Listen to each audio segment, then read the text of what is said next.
प्रभु की आराधना में अद्भुत शक्ति होती है। अगर वक्त संध्या का हो तो पूजा का महत्व और भी बढ़ जाता है। कहते हैं कि संध्या पूजन करने से जीवन में पूजा का लाभ कई गुना बढ़ जाता है।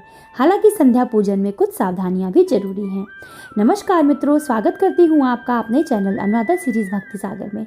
आज के वीडियो में हम जानेंगे कि संध्या पूजा करते समय हम लोगों को किन किन तरह की सावधानियां रखनी चाहिए और कार्तिक माह में संध्या पूजन का क्या महत्व होता है। वीडियो शुरू करने से पहले अगर अभी तक आप लोगों ने मेरे चैनल को सब्सक्राइब नहीं किया है तो चैनल को सब्सक्राइब करिएगा और बेल आइकन को दबाइएगा, जिससे मेरे आगे आने वाली वीडियो की नोटिफिकेशन आप लोगों तक पहुंचती रहे। और वीडियो पसंद आए तो वीडियो को लाइक करिएगा।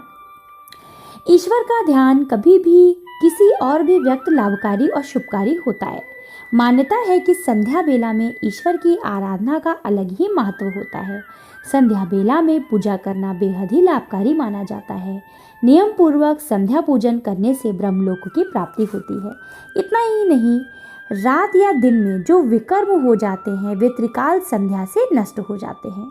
ज्योतिषों की माने तो समय पर की गई संध्या पूजन से इच्छा अनुसार फल देती हैं। अगर आप शाम के वक्त जब भी पूजा कर रहे हैं तो एक समय आप बना लीजिए।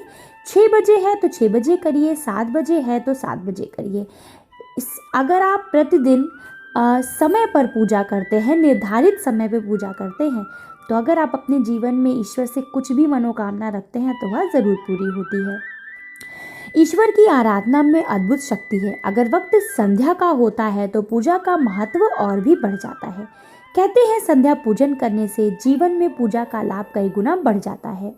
हालांकि संध्या पूजन में भी कुछ सावधानियां जरूरी हैं। तो चलिए जानते हैं कि संध्या पूजन के समय हम लोगों को किन किन बातों का ध्यान रखना चाहिए। तो देखिए, संध्या पूजन के पहले आप कुछ खाइए मत। संध्या पूजन में घर में जितने भी लोग हैं, अगर वह सब पूजा में शामिल होते हैं तो बेहद ही अच्छा होता है। संध्या पूजा बिना दीपक के नहीं करनी चाहिए। ऐसा कहा जाता है कि संध्या के समय अंधेरा होता है और अंधेरे में अगर आप दीपक जलाते हैं तो जिस प्रकार अंधेरे में दीपक जब हम जलाते हैं तो वो दीपक सारे अंधेरे को दूर कर देता है, उसी तरह से संध्या के समय जब हम ईश्वर के आगे दीपक जलाते हैं तो वह दीपक हमारे जीवन में रोशनी बिखेरता है। संध्या पूजन के बाद घर में बनने वाले भोजन को भगवान को ज़रूर अर्पित करना चाहिए। संध्या पूजन से पहले घर में झाड़ू कभी नहीं लगानी चाहिए। ना उसके पहले लगाइए ना बाद में। आप संध्या पूजन के यानी कुबेरिया के 1 घंटे पहले आप झाड़ू लगा सकते हैं। संध्या पूजन के समय घर में किसी भी व्यक्ति को सोना नहीं चाहिए। अगर कोई व्यक्ति बीमार है या छोटा बच्चा है तो बात अलग है। ईश्वर की सच्ची साधना से हर मनोकामना पूरी हो सकती है। कहते हैं कि प्रतिदिन ईश्वर की भक्ति और पूजा उपासना से उनकी विशेष कृपा बरसती है और जीवन में सुख समृद्धि बनी रहती है। संध्या पूजन में किन किन बातों का ध्यान रखें ये आपने जाना, लेकिन पूजा उपासना में ध्यान रखने योग्य और भी कल्याणकारी बातें हैं। तो चलिए जानते हैं। पूजा में देखिए कौन कौन सी बातों का आपको ध्यान रखना है। पूजा में जब भी आप दीपक जलाइए तो दीपक आप जमीन पर मत रखिए। दीपक थोड़ा सा चावल रख के रखिए। किसी भी आप प्लेट में रख सकते हैं। कोई तस्तरी ले लीजिए, उसमें आप स्वास्तिक बना के थोड़ा सा अक्षत फूल डालकर ही रखिए। आपके घर में शिवलिंग है तो शिवलिंग को सीधा जमीन पर मत रखिए। शिवलिंग को किसी भी कटोरी में, प्लेट में, उसमें रखिए। और अगर आपके घर में शालिग्राम भगवान है तो वह भी जमीन पर नहीं, किसी कटोरी में या किसी भी पात्र में ज़रूर होना चाहिए।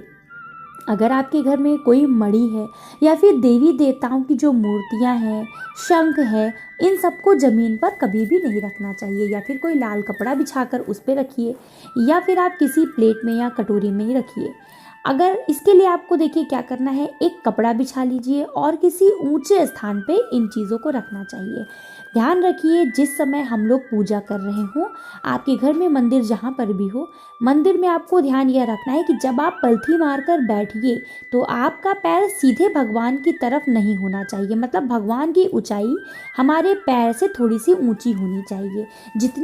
जितनी ऊंचाई पर हमारा पैर है उससे थोड़ी सी ऊंचाई पर ही हम लोगों को मंदिर की स्थापना करनी चाहिए, मंदिर रखना चाहिए। पैर की छवि कभी भी भगवान के मंदिर पर ना पड़े। इन सब बातों का आपको ध्यान जरूर रखना चाहिए।